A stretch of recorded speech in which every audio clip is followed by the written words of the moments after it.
Hello and thank you for pressing play. Welcome to A Beer with Bear or Any Other Beverage. This is episode 71, and this week we have all the way from Gothenburg, Sweden, the Nevrotix. During the summer, Frank and I had the opportunity to catch up with these guys via Zoom. As usual for these episodes, we sipped on coffee while they enjoyed beers and wine. And well, more beer. And towards the end, they were quite hammered. You'll hear it. Axel on guitar and vocals, Henrik on bass, and Cecil on drums. Initially, I was expecting this conversation to last around an hour, but no, we hit it off with these guys, and it went on for nearly 2. We explored their origins, an unexpected encounter that brought this trio together. Spoiler, it involved 2 of the members crashing a bachelorette party. How they managed to develop their unique style and lyrics, becoming the Sweater Band. Interestingly, some of their influences come from the fact that they are not your typical tough guys.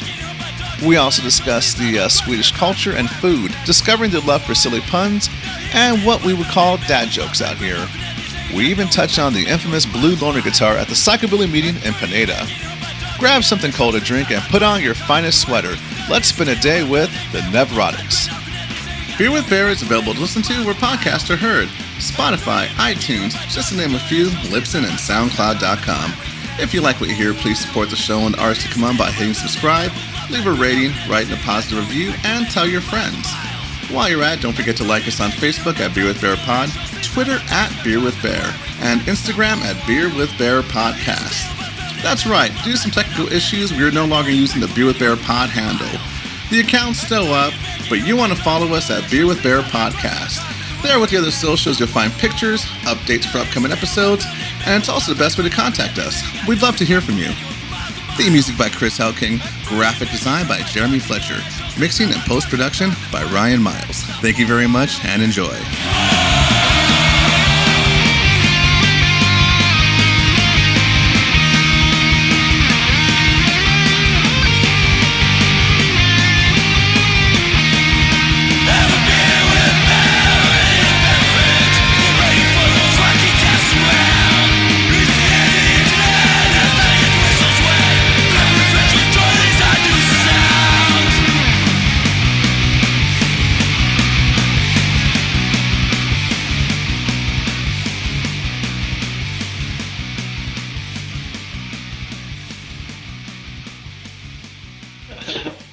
So I'm here with the Nevrotix. Like I said, I had to ask you guys how exactly to pronounce it because I always feel like I'm doing it wrong. Because a lot of times I listen to you guys.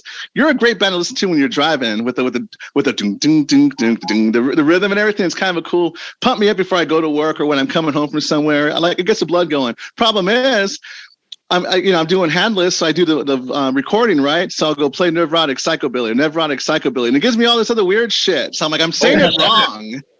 What other weird shits? What's that other weird shit? Everything but you guys. Oh man. So you're saying so much. Thank you so much. So how do you say it in your dialect though? You guys did when you guys said it sounded way cooler than when I say it, Nevrotix. Well, if we're speaking like Swedish is super weird anyways, but the Nevrotix. See, I like that. In my end, it kind of sounds a little Spanish. You know what I mean? Nevrotix. Yeah, exactly. It's a European twist, you know? Yeah. Nevrotix. El Nevrotix. Yeah.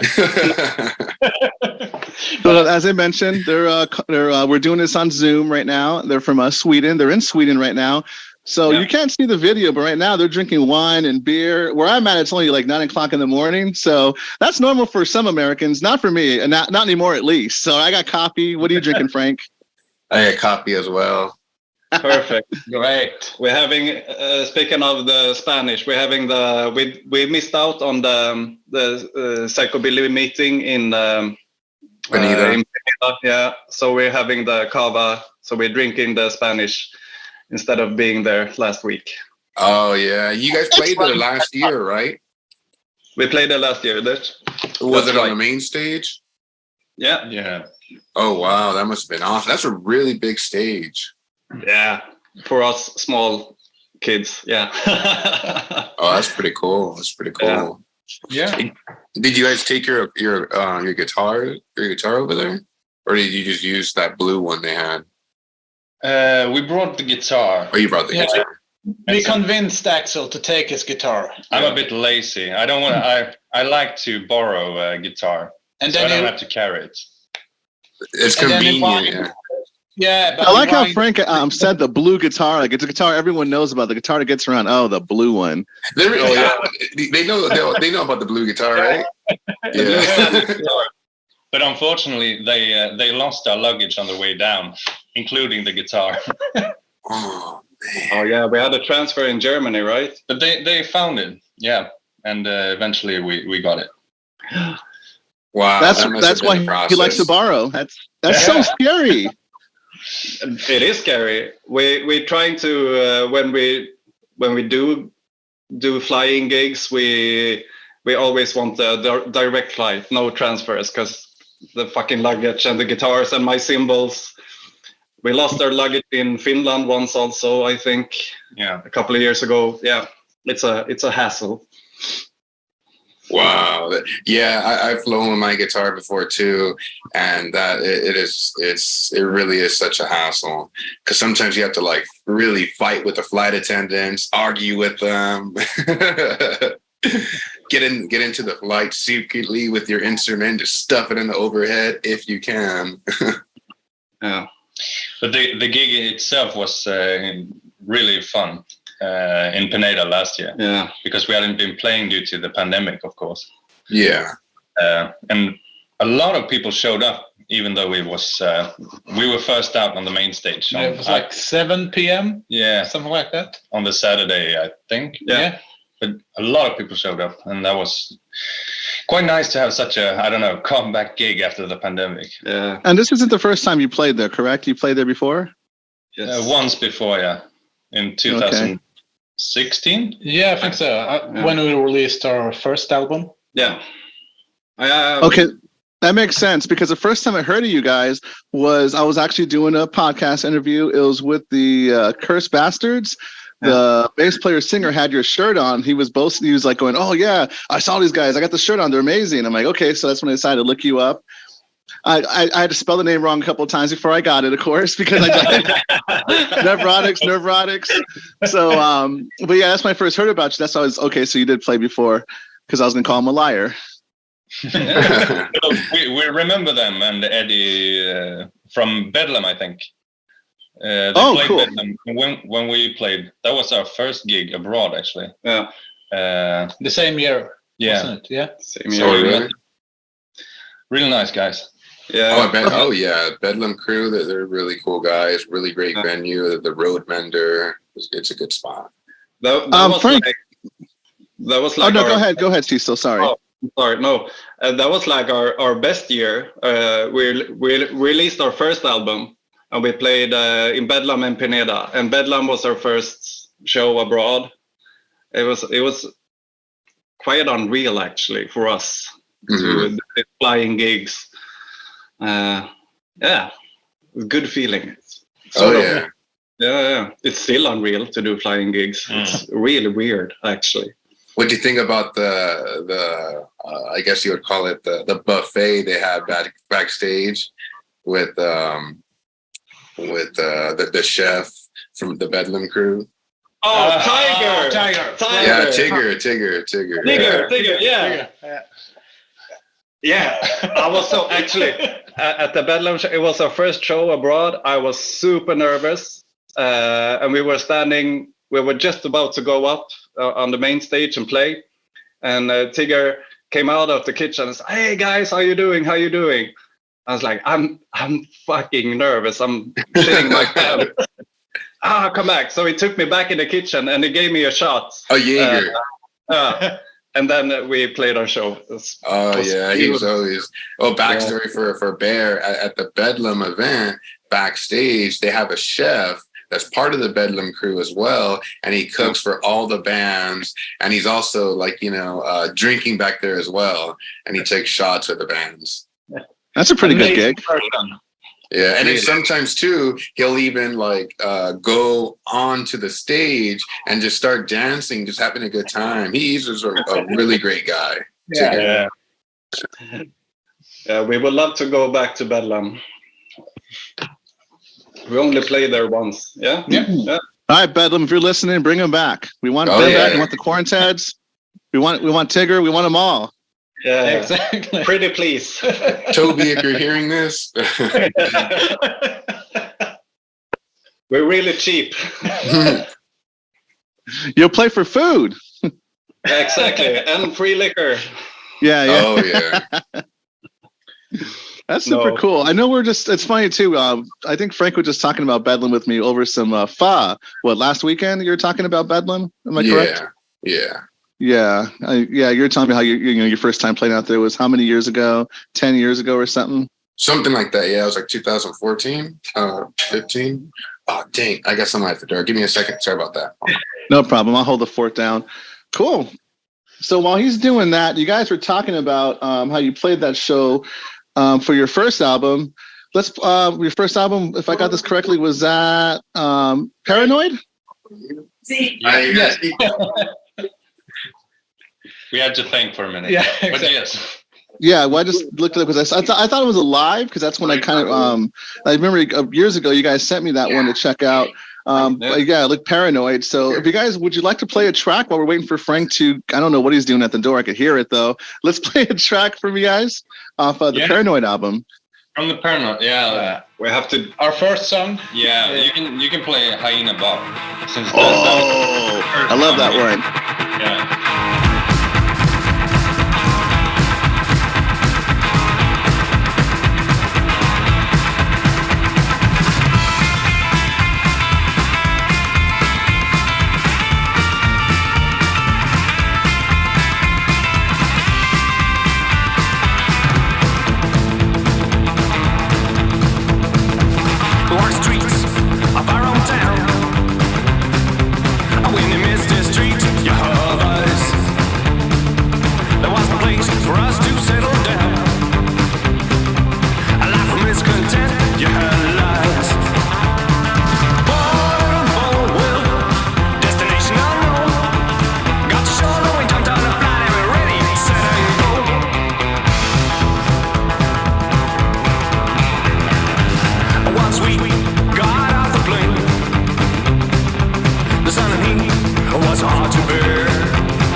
I love that one.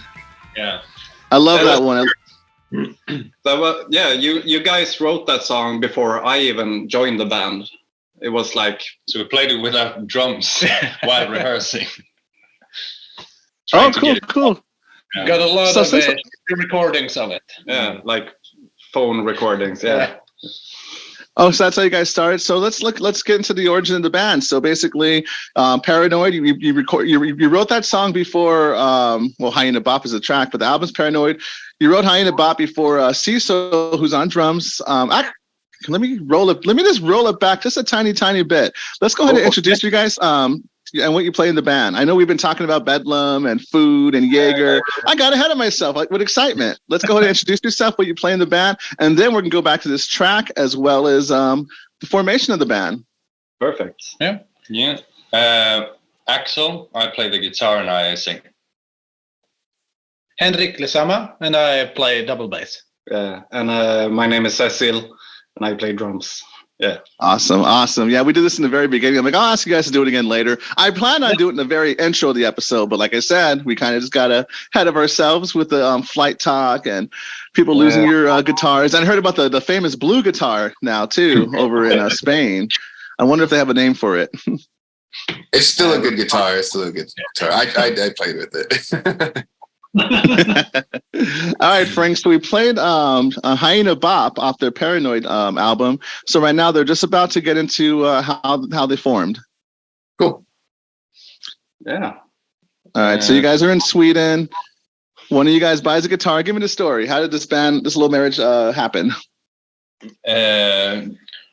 The first story was me and Henrik meeting, Henrik the Summer meeting, playing in two different bands before.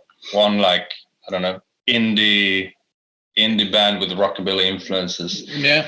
And then another rockabilly band, and wanting to form a psychobilly band. So we. And we were at a festival called Rockabilly Mayhem in a town called Trollhättan. Here in Sweden. About 45 minutes from Gothenburg. Yeah.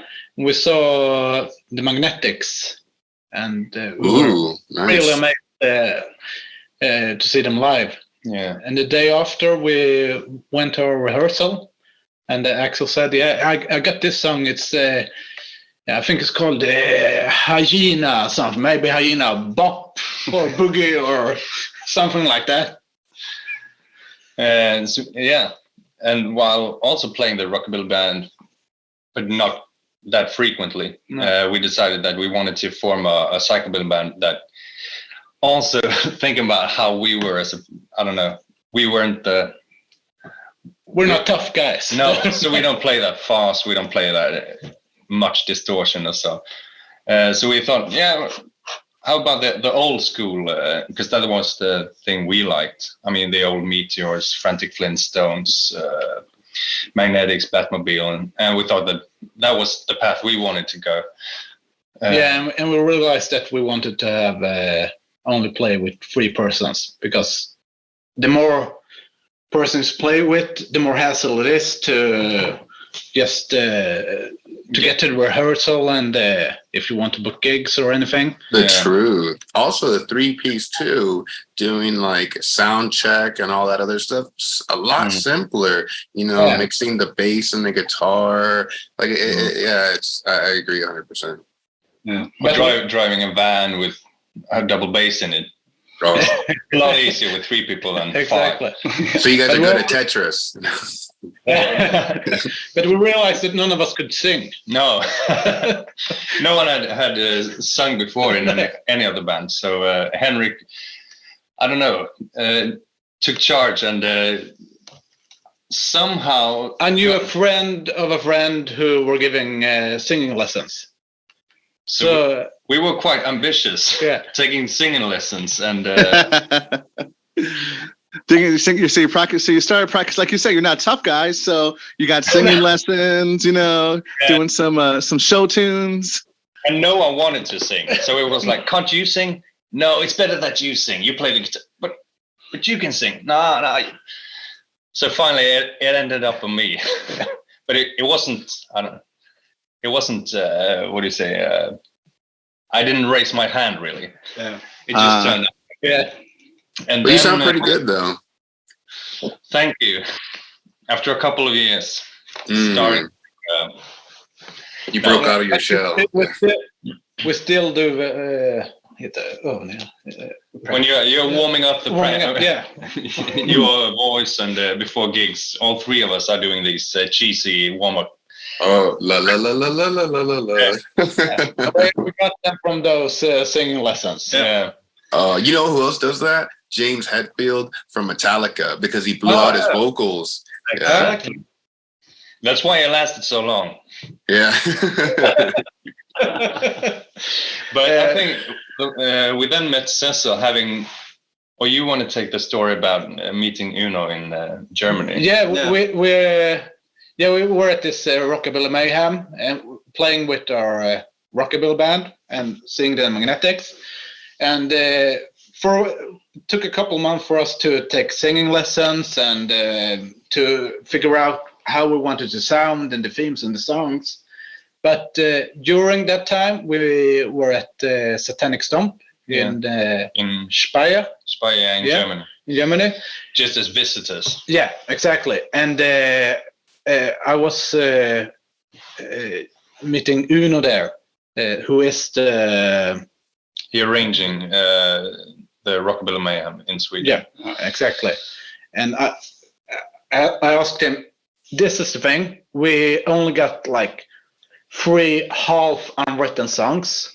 We don't got a band name. We don't got a drummer. But if we manage to sort it out, exactly. Can we play next year at your festival? And I said, yeah. So then we figure out that we had like 8 months to do it.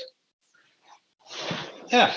And on that way, I don't know. we sorted it out. Yeah, we tried some different drummers, and then we met this Atiki bar here in Gothenburg. Yeah. And we met Cecil. Yeah. Who wasn't so impressed of our first impression. No. that it was. Now it's been so many years, but I met up this guy. I was actually my oldest sister were having her bachelorette party at this tiki club here in Gothenburg, and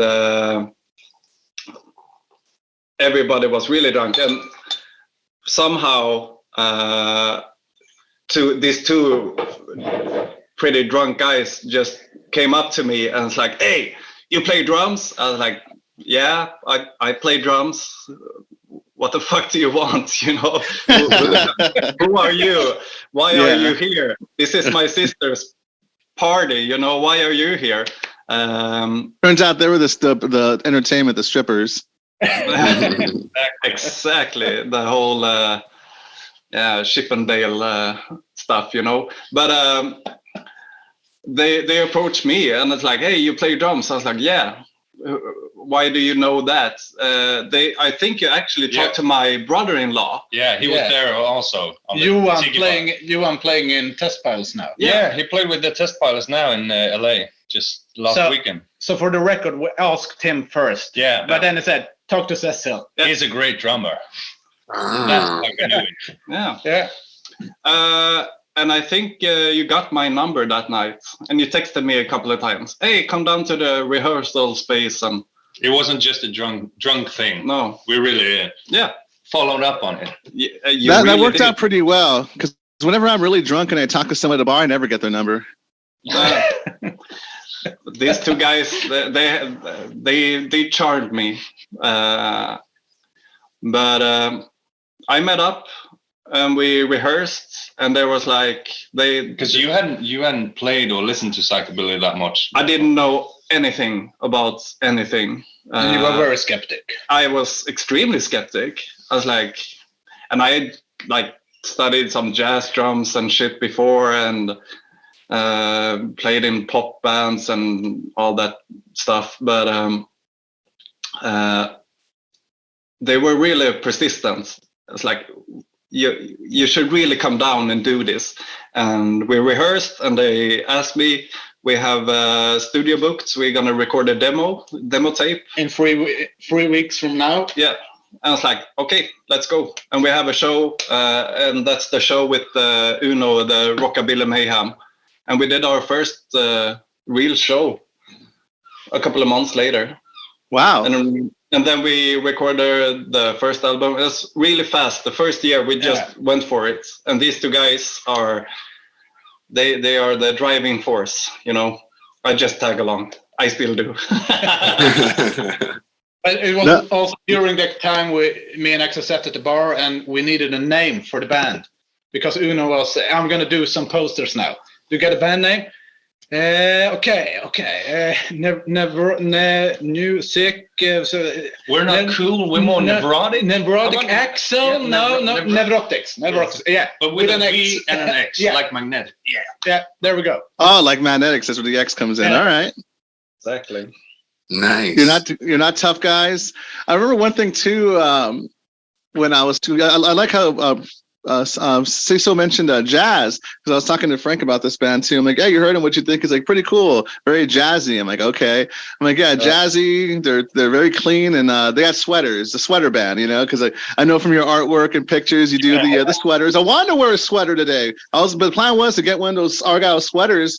But it's like July. It's July. It's fucking like 100 degrees in California today, so that's kind of scrapped. So maybe next time you guys come on to be in the wintertime, I get my sweater.